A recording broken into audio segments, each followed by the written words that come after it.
News Kannada, ಸ್ಥಳೀಯ ಸುದ್ದಿ ಸಮಾಚಾರಗಳ ಆಗರ.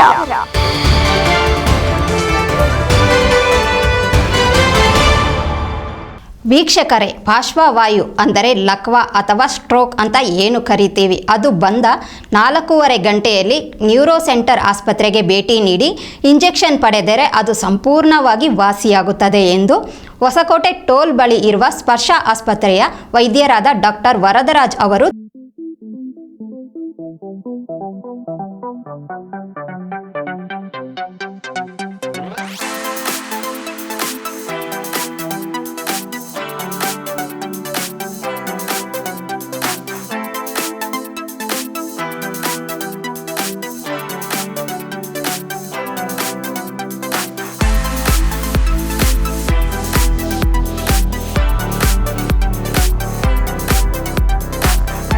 ಹೌದು, ಹೀಗೆ ಬೆಡ್ ಮೇಲೆ ಕುಳಿತು ತೊದಲು ಮಾತನಾಡುತ್ತಾ ಇರುವ ವ್ಯಕ್ತಿ ಮತ್ತೊಂದೆಡೆ ಸರಾಗವಾಗಿ ನಡೆದಾಡುತ್ತಿರುವ ವೃದ್ಧ.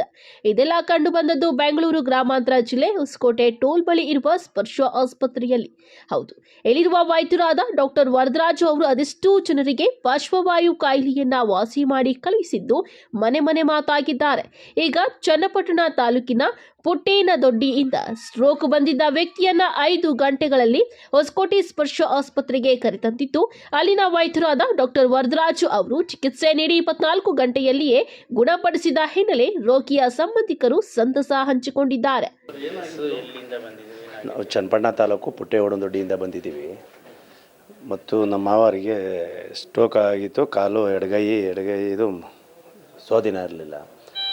ನಾವು ಯೂಟ್ಯೂಬಲ್ಲೇ ನೋಡಿದ್ವಿ, ಸ್ಪರ್ಶ ಆಸ್ಪತ್ರೆ ಇಲ್ಲಿ ಸ್ಟ್ರೋಕ್ಗೆ ಕ್ಯೂರ್ ಆಗುತ್ತೆ, ಇಂಗ್ಲೀಷನ್ನು ಇದು ಮಾಡಿದ್ರೆ ಅಂತ ಅಂದ್ಬಿಟ್ಟು ಅಲ್ಲಿಂದ ನಾವು ಬಂದ್ವಿ. 4 ಅವರ್ ಬರಬೇಕಾಯ್ತು, ಆದರೂ 5:15 6 ಗಂಟೆ ಅವರ್ ಆಯಿತು ಅಲ್ಲಿಂದ ಬರೋದಕ್ಕೆ ನಾವು ಟ್ರಾಫಿಕ್ಕಿಂದ. ಆದರೂ ಇಲ್ಲಿ ಬಂದಮೇಲೆ ಪರವಾಗಿಲ್ಲ, ನಡೀತಾ ಇದ್ದಾರೆ, ಮಾತಾಡ್ತಾ ಇದ್ದಾರೆ, ಎಲ್ಲ ಇದೆ. ನಮ್ಮ ಸ್ಪರ್ಶ ಆಸ್ಪತ್ರೆಯಲ್ಲಿ ಇಂಪ್ರೂವ್ಮೆಂಟ್ ಚೆನ್ನಾಗಿದೆ. ಈ ಕೈ ಕಾಲೆಲ್ಲ ಚೆನ್ನಾಗಿ ಆಡಿಸ್ತಾ ಇದ್ದಾರೆ. ಅವರಲ್ಲಿ ನೋಡಿದ್ರಲ್ಲ, ನಡೀತಾ ಇದ್ದಾರೆ. ಇಲ್ಲ, ನಾವು ನಾಟಿ ಔಷಧಿ ಅಂತ ಹೇಳಿದ್ರು, ಆದರೂ ನಾವು ಇಲ್ಲಿ ಸ್ಪರ್ಶ ಆಸ್ಪತ್ರೆ ಅಂತ ನೋಡಿದ್ವಲ್ಲ, ಆದರೆ ಬಂದು ಇಲ್ಲಿ ಇದು ಮಾಡಿದ್ಮೇಲೆ ನಾವು ಇಲ್ಲಿ ಬಂದು ಸೇರಿಸಿದ್ದೀವಿ. ಆದರೂ 100% ಈಗಾಗಲೇ ಕ್ಯೂರ್ ಇದೆ. ಆದರೆ ಅವರು ಫಸ್ಟು ಇಲ್ಲಿ ಸ್ಪರ್ಶ ಆಸ್ಪತ್ರೆ ಭೇಟಿ ಮಾಡಿ ಇಲ್ಲಿ ಚಿಕಿತ್ಸೆ ಪಡೆದ್ರೆ ಒಳ್ಳೆಯದು ಅಂತ ನನ್ನ ಕೃಷ್ಣ ಅಂತ. ಬಳಿಕ ಹೊಸಕೋಟೆ ಸಮೀಪದ ಚೀಮಂಡಹಳ್ಳಿ ಗ್ರಾಮದ ಶ್ರೀನಿವಾಸ್ ಎಂ ವ್ಯಕ್ತಿಗೆ ಸ್ಟ್ರೋಕ್ ಬಂದಿದ್ದು ಮಾತೆ ನಿಂತು ಹೋಗಿ ಕೈ ಬಾಯಿ ಸೊಟ್ಟಗೆ ಬಂದಿತ್ತು. ತಕ್ಷಣ ಅವರ ಕುಟುಂಬದವರು ಇದೇ ಹೊಸಕೋಟೆ ಟೋಲ್ ಬಳಿ ಇರುವ ಸ್ಪರ್ಶ ಆಸ್ಪತ್ರೆಗೆ ಕರೆತಂದು ಚಿಕಿತ್ಸೆ ಪಡೆದುಕೊಂಡ ಹಿನ್ನೆಲೆ ಶ್ರೀನಿವಾಸ್ ಅವರು ಸಂಪೂರ್ಣವಾಗಿ ವಾಸಿ ಮಾಡಿಕೊಂಡು ಈಗ ಮಾತನಾಡುತ್ತಿದ್ದಾರೆ. ಈ ಹಿನ್ನೆಲೆ ಅವರ ಮಗಳು ಆಸ್ಪತ್ರೆಯನ್ನ ಹಾಡಿ ಹೊಗಳಿದ್ದಾರೆ. ಭಾನುವಾರ ಬೆಳಗ್ಗೆ 8:00ವರೆಗೆ ಒಂದು ಸ್ವಲ್ಪ ವಾಯ್ಸ್ ಮಾತಾಡೋಕ್ಕಾಗಲಿಲ್ಲ. ಮತ್ತೆ ಒಂದು 10:00ವರೆಗೆ ಗೊತ್ತಾಯಿತು ನಮಗೆ. ಮತ್ತೆ ಅಮ್ಮ ಹಾಸ್ಪಿಟ್ಲಿಗೆ ಕರ್ಕೊಂಬಂದರು, ಶ್ರೀನಿವಾಸ ಹಾಸ್ಪಿಟ್ಲಲ್ಲಿ. ಮತ್ತೆ ಸ್ಕ್ಯಾನಿಂಗ್ ಎಲ್ಲ ಬರ್ಕೊಟ್ರು, ಅಲ್ಲೆಲ್ಲ ಮಾಡಿಸ್ಕೊಂಡು ಬಂದ್ವಿ. ಮತ್ತೆ ಮಣಿಪಾಲಿಗೆ ಬರ್ಕೊಟ್ರು ಅವರು. ಮತ್ತು ನಮ್ಮ ಚಿಕ್ಕಪ್ಪ ಹೇಳಿದ್ರು, ಬೇಡ ಇಲ್ಲಿ ಸ್ಪರ್ಶ ಹಾಸ್ಪಿಟ್ಲ್ ಇದೆ, ಅಲ್ಲಿ ಹೋಗೋಣ, ಒಂದು ಇಂಜೆಕ್ಷನ್ ಹಾಕ್ಸ್ಬೇಕು 4 ಅವರ್ ಒಳಗಡೆ ಅಂತ. ಮತ್ತೆ ಇಲ್ಲಿಗೆ ಬಂದ್ವಿ, ಮತ್ತೆ ಮಾತಾಡಿದ್ವಿ. ಡಾಕ್ಟ್ರು ಸರಿ ಓಕೆ ನೋಡ್ತೀವಿ ಅಂತ ಹೇಳಿದ್ರು. ಈಗ ಚೆನ್ನಾಗಿ ಮಾತಾಡ್ತಿದ್ದಾರೆ, ಖುಷಿ ಆಯಿತು. ಮೊದಲೇನು ಮಾತಾಡಲಿಲ್ವಾ? ಮೊದಲೇನು ಮಾತಾಡ್ತಾ ಇದ್ವಿ. ಕೈ ಕಾಲಲ್ಲಿ ಯಾವ ಥರ ಇತ್ತು? ಈಗ ಚೆನ್ನಾಗಿ ಮಾತಾಡ್ತಿದ್ದಾರೆ. ಖುಷಿ ಆಗುತ್ತೆ ಮೇಡಮ್? ಖುಷಿ ಆಯಿತು. ಇಲ್ಲಿ ಹಾಸ್ಪಿಟ್ಲು ನಮಗೆ ಗೊತ್ತಿರಲಿಲ್ಲ, ಇವಾಗ ಇಲ್ಲಿ ಬಂದ ಮೇಲೆ ಗೊತ್ತಾಯಿತು. ತುಂಬ ಚೆನ್ನಾಗಿ ಟ್ರೀಟ್ಮೆಂಟ್ ಕೊಟ್ಟರು. ಇಲ್ಲಿ ಚೆನ್ನಾಗಿದೆ. ಫಸ್ಟ್ ಇಲ್ಲಿ ಸ್ಪರ್ಶ ಹಾಸ್ಪಿಟ್ಲಿಗೆ ಬಂದು ನೀವು ಚೆನ್ನಾಗಿ ಟ್ರೀಟ್ಮೆಂಟ್ ತೊಗೊಳ್ಳಿ, ನಂತರ ಬೇಕಾದರೂ ನೀವೆಲ್ಲಾದರೂ ಹೋಗಿ ಟ್ರೀಟ್ಮೆಂಟ್. ಏನು ಲಕ್ವಾ ಅಥವಾ ಸ್ಟ್ರೋಕ್ ಬಂದಾಗ ತಕ್ಷಣ ಏನು ಮಾಡಬೇಕು ಎಂಬುದರ ಬಗ್ಗೆ ಇಲ್ಲಿನ ವೈದ್ಯರಾದ ಡಾಕ್ಟರ್ ವರದರಾಜ್ ಅವರು ಸಂಪೂರ್ಣವಾಗಿ ವಿವರಣೆ ನೀಡಿದ್ದಾರೆ. ಪೂರ್ತಿಯಾಗಿ ನೋಡಿ, ಇದನ್ನೇ ಅನುಸರಿಸಿ. ನಮಸ್ಕಾರ, ನಾನು ಡಾಕ್ಟರ್ ವರದರಾಜ್, ಸ್ಪರ್ಶ ಆಸ್ಪತ್ರೆ ಮತ್ತು ನ್ಯೂರೋ ಸೆಂಟರ್, ಹೊಸಕೋಟೆ ಟೋಲ್ ಹತ್ತಿರ, ಬ್ಯಾಂಗ್ಳೂರು ರೂರಲ್.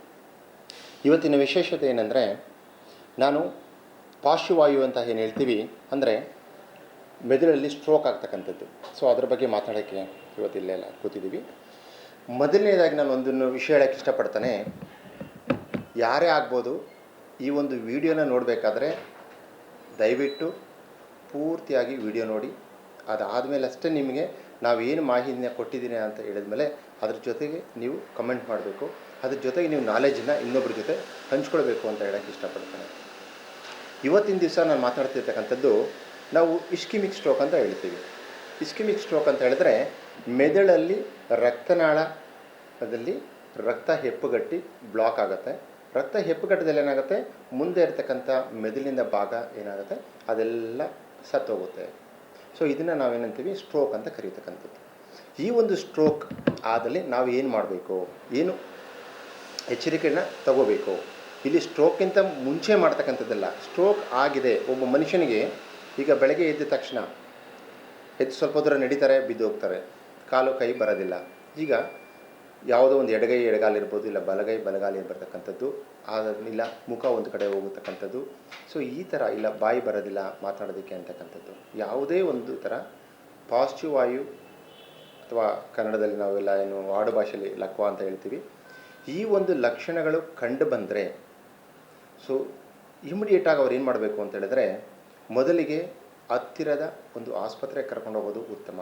ಏಕೆಂದರೆ ಒಂದು ಆಸ್ಪತ್ರೆಗೆ ಕರ್ಕೊಂಡೋದ್ರೆ ಅವರು ಅದನ್ನು ನೋಡಿದ ತಕ್ಷಣ, ಅವರನ್ನು ಎಕ್ಸಾಮಿನ್ ಮಾಡಿದ ತಕ್ಷಣ ಏನು ಮಾಡ್ತಾರೆ, ಹತ್ತಿರದ ಒಂದು ನ್ಯೂರೋ ಸೆಂಟರ್ಗೆ, ಎಲ್ಲಾದರೂ ಒಂದು ನ್ಯೂರೋ ಸೆಂಟರ್ ಅಂದರೆ ಈಗ ನರರೋಗಕ್ಕೆ ಚಿಕಿತ್ಸೆ ಕೊಡ್ತಕ್ಕಂಥ ಆಸ್ಪತ್ರೆಗಳೇನಿದೆ ಅಲ್ಲಿಗೆ ಅವರು ಕಳಿಸ್ಕೊಟ್ರೆ, ಸೊ ಈ ಒಂದು ಪಾಸಿಟಿವ್ ವಾಯು ಕಾಯಿಲೆಗೆ ಈ ಒಂದು ಕಾಲಘಟ್ಟದಲ್ಲಿ, ಈ ಒಂದು ಇದರಲ್ಲಿ ಏನಾಗಿದೆ ಅಂದರೆ, ನಮಗೆ ಈಗೆಲ್ಲ ಔಷಧಿಗಳು ಯಾವ ಥರ ಇದೆ ಅಂತ ಹೇಳಿದ್ರೆ, ಈ ಥರ ರಕ್ತನಾಳ ಬ್ಲಾಕ್ ಆಗಿತ್ತು ಅಂತ ಹೇಳಿದ್ರೆ 4.5 ಗಂಟೆಗಿಂತ ಮೊದಲು ಆಸ್ಪತ್ರೆಗೆ ತಲುಪಿದ್ರೆ, ಯಾವುದೇ ಒಂದು ನ್ಯೂರೋ ಸೆಂಟರ್ಗೆ ತಲುಪಿದ್ರೆ, ಇಲ್ಲೇ ಬರಬೇಕು ಅಂತಲ್ಲ, ಅವರವರ ಜಿಲ್ಲೆಗಳಲ್ಲಿ ಎಲ್ಲಿ ಆ ಫೆಸಿಲಿಟಿ ಇರುತ್ತೆ ಅಂತಹ ಒಂದು ನ್ಯೂರೋ ಸೆಂಟರ್ಗೆ ತಲುಪಿದ್ರೆ ಅಲ್ಲಿ ಆ ರಕ್ತವನ್ನು ಕರಗಿಸ್ತಕ್ಕಂಥದ್ದು, ಇಂಜೆಕ್ಷನ್ ಮೂಲಕನೇ ಆ ರಕ್ತವನ್ನು ಕರಗಿಸ್ತೀವಿ, ಥ್ರೋಂಬೋಲೈಸಿಸ್ ಅಂತ. ಸೊ ಆ ಒಂದು ಸೌಲಭ್ಯ ಈಗ ಅವೈಲಬಿಲಿಟಿ ಇರುತ್ತೆ. ಆ ಥರ ಮಾಡೋದ್ರಿಂದ ಅವರಿಗೆ ಸಂಪೂರ್ಣವಾಗಿ ಗುಣಮುಖರಾಗಿ ಅವರು ಮತ್ತೆ ನಾರ್ಮಲ್ ಲೈಫಿಗೆ ಬರಬಾರ್ದು. ಇಲ್ಲ ಈಗ 4.5 ಗಂಟೆಗಳು ಮುಗಿದೋಗಿದೆ, ಏನು ಮಾಡಬೇಕು ಅಂತಾರೆ. 4.5 ಗಂಟೆಗಳು ಮುಗಿದೋಗಿದ್ರು ಕೂಡ ಆ ಒಂದು ಇಂಜೆಕ್ಷನ್ನ ಅವಾಗ ಉಪಯೋಗ ಮಾಡೋದಕ್ಕೆ ಬರೋದಿಲ್ಲ. ಅವಾಗ ಏನು ಮಾಡ್ಕೋಬೇಕು, ಅದಕ್ಕೆ ಆದ ಬೇರೆ ಇಂಜೆಕ್ಷನ್ಸು, ಬೇರೆ ಔಷಧಿಗಳ ವ್ಯವಸ್ಥೆ ಇದೆ. ಆ ಒಂದು ಔಷಧಿಗಳನ್ನು ಕೊಡೋದ್ರಿಂದ ಆ ಒಂದು ರೈಟ್ ಟೈಮಲ್ಲಿ, ಅಂದರೆ ಆ ಒಂದು ರೈಟ್ ಟೈಮಲ್ಲಿ ನಾವು ರೈಟ್ ಮೆಡಿಸಿನ್ಸ್ನ ಒಂದು ಪ್ರಿಸ್ಕ್ರಿಪ್ಷನ್ ಮಾಡಿ ಒಂದು ರೋಗಿಗಳಿಗೆ ಕೊಡೋದ್ರಿಂದ ಏನಾಗುತ್ತೆ, ಈಗ 6 ತಿಂಗಳು ವರ್ಷಾನುಗಟ್ಟಲೆ ಅವರು ಏನು ಕುಂಠಿತರಾಗ್ತಾರೆ, ಅಂದರೆ ಕೈ ಕಾಲು ಶಕ್ತಿ ಕಳ್ಕೊಂಡು ಅವರು ಕುಂಠಿತರಾಗಿರ್ತಾರೆ, ಆ ಒಂದು ಹೊರೆಯಿಂದ ಅವರು ಹೊರಗಡೆ ಬರ್ಬೋದು. ಅಂದರೆ ಬೇಗ ಒಂದು 3 ತಿಂಗಳಲ್ಲೋ 6 ತಿಂಗಳಲ್ಲೋ ಅವರ ಒಂದು ಸ್ವಂತ ಕೆಲಸಗಳನ್ನು ಅವ್ರು ಮಾಡ್ಕೊಳ್ಳೋ ಥರ ಆಗೋದಕ್ಕೂ ಅದು ಅನುಕೂಲವಾಗುತ್ತೆ ಅಂತ ಹೇಳೋಕ್ಕೆ ಇಷ್ಟಪಡ್ತಾನೆ. ಆಮೇಲೆ ಎರಡನೇದು, ಇನ್ನು ಕೆಲವರಿಗೆ ಭಾಳ ಡೌಟ್ಸ್ ಇರುತ್ತೆ. ಈಗ ನಮಗೆ ಸ್ಟ್ರೋಕ್ ಆಗಿ 1 ವರ್ಷ ಆಯಿತು, 2 ವರ್ಷ ಆಯಿತು, 3 ವರ್ಷ ಆಯಿತು, ಈಗ ಅವ್ರಿಗೆ ಏನು ಮಾಡೋದು ಅಂತ ಹೇಳ್ತಾರೆ. ಈಗ 1 ವರ್ಷ 2 ವರ್ಷ 3 ವರ್ಷ ಆದ್ರೂ ಅಂಥವರು ಹೋಗಿ ಒಂದು ಈಗಿನ ಪರಿಸ್ಥಿತಿಗೆ ಒಂದು ಸ್ಕ್ಯಾನ್ ಮಾಡಿಕೊಂಡು ಅವ್ರಿಗೆ ಹೇಗಿದೆ, ಮೆದುಳಲ್ಲಿ ಯಾವ ಥರ ಇದೆ, ಈಗ ಅವರ ಬಾಡಿ ಯಾವ ಥರ ಇದೆ, ದೇಹ ಯಾವ ಥರ ಸ್ಪಂದಿಸುತ್ತೆ ಅಂದ್ಕೊಂಡು ಈಗಿನ ಒಂದು ಕೆಲ ಮೆಡಿಸಿನ್ಸ್ ಏನಿದೆ, ಇವಾಗಿಂದ ಕರೆಂಟ್ ಮೆಡಿಸಿನ್ಸ್ ಅಂತ ಏನು ಕರಿತೀವಿ ಈಗಿನ ಕಾಲಘಟ್ಟಕ್ಕೆ, ಓಕೆ, ಅಂಥದ್ದನ್ನು ಕೊಡೋದ್ರಿಂದ ಅವ್ರಿಗೆ ಈಗ ಇರೋದ್ರಲ್ಲೂ ಅವರು ಸ್ವಲ್ಪ ಬೆನಿಫಿಟ್ ತೊಗೋಬೋದು, ಅಂದರೆ ಅವ್ರಿಗೆ ಒಳ್ಳೆಯದಾಗುತ್ತೆ ಅನ್ನತಕ್ಕಂಥದ್ದು. ಸೊ ಈ ಒಂದು ವಿಷಯನ, ಈ ಸ್ಟ್ರೋಕ್ ಬಗ್ಗೆ ಏನಕ್ಕೆ ನಾನು ಹಂಚ್ಕೊಂಡೆ ಅಂತ ಹೇಳಿದ್ರೆ, ಒಂದು ಜ್ಞಾಪಕ ಇಟ್ಕೊಳ್ಳಿ ಜನಗಳು, ಯಾವತ್ತೂ ಈ ಒಂದು ಪಾಸಿಟಿವ್ ವಾಯು ಸ್ಟ್ರೋಕ್ ಅನ್ನೋದಕ್ಕೆ ಆ ದೇವರು ನಮಗೆ 4.5 ಗಂಟೆಗಳ ಕಾಲ ಸಮಯ ಕೊಟ್ಟಿರ್ತಾನೆ.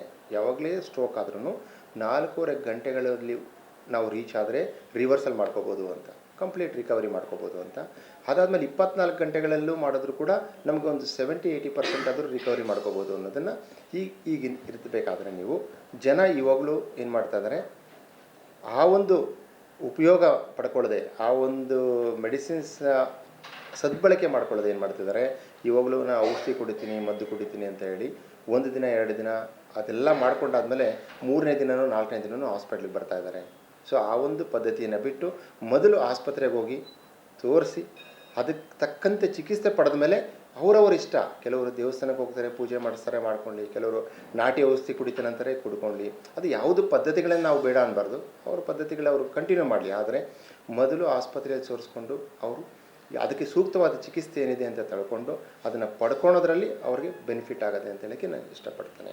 ಒಟ್ಟಾರೆ ಪಾರ್ಶ್ವವಾಯು, ಲಕ್ವ ಅಥವಾ ಸ್ಟ್ರೋಕ್ ಬಗ್ಗೆ ಏನೇ ಗೊಂದಲ ಅಥವಾ ಮಾಹಿತಿ ಪಡೆದುಕೊಳ್ಳಲು ಆಸ್ಪತ್ರೆಯ ದೂರವಾಣಿ ಸಂಖ್ಯೆ 8050503994 ಅಥವಾ ಮುನಿರಾಜು 8990528863 ಅಥವಾ ಸತೀಶ್ 9611602677 ಸಂಖ್ಯೆಗೆ ಕರೆ ಮಾಡಿ ಮಾಹಿತಿ ಪಡೆದುಕೊಳ್ಳಿ.